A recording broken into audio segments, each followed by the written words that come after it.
Hey everyone, so today I'm going to be reviewing the 1992 film Batman Returns. Now if you've been subscribed to my videos for quite some time, you will know that I have previously reviewed Tim Burton's Batman, which I think was out about 6 years before this one, and this is of course the follow-up to it. And I have to say, first of all, I'm not the biggest Batman fan.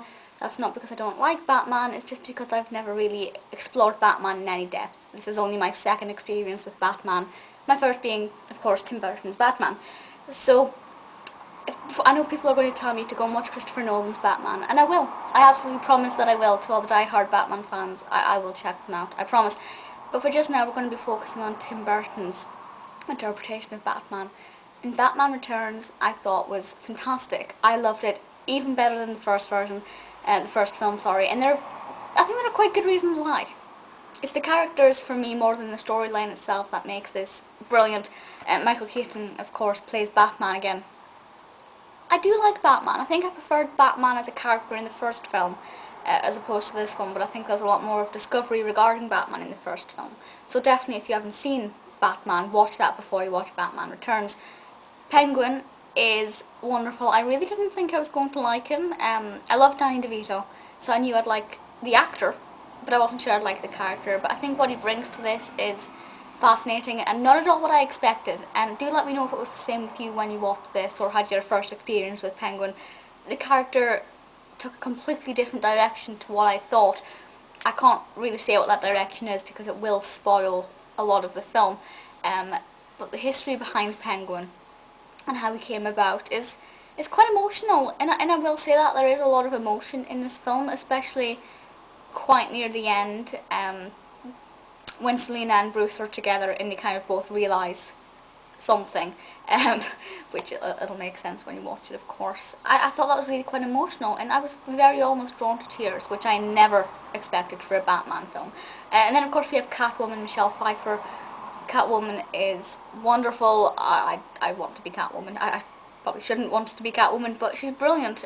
Of course, through Catwoman we have this feminist nature of the film, or at least a credible feminist reading of the film, which of course as a feminist I'm obviously going to love that, and I hadn't expected it to such an extent, so that for me was just the icing on the cake.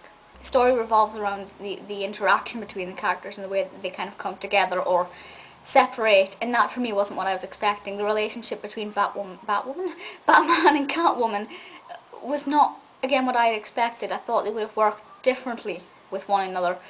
So it's very full of surprises, I think, for the unexpected audience member, at least in my case. The music is by Danny Elfman, and the music is fine. For me, it doesn't have my favourite soundtrack. I didn't go away watching the film, humming any of the music or anything, but it's good enough.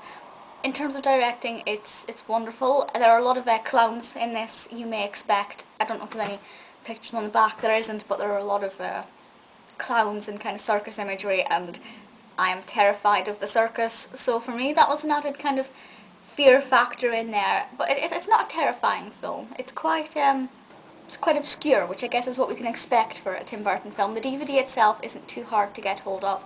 I think I got this in CEX and it was a couple of pounds, but as you can tell this is the horrendous cardboard version. I don't know why they thought it would be a good idea to make DVDs out of cardboard when they first came out. VHS boxes were entirely plastic, so I don't know why they couldn't have made DVD boxes plastic, but never mind. It's widely available on Amazon and things like that. Definitely worth getting hold of. Do watch the first film though if you've not seen that one as well. And as I said, I promise once I've watched Batman Forever, which I think Tim Burton only produced, I will go and watch any other Batman film that you recommend that I watch, and any other superhero film. I'm trying to get kind of at least widen my knowledge of the superhero movies and things. Man of Steel has kind of got me looking forward to that kind of thing. But yeah, let me know your thoughts on Batman Returns, and I will see you on my next video. Bye!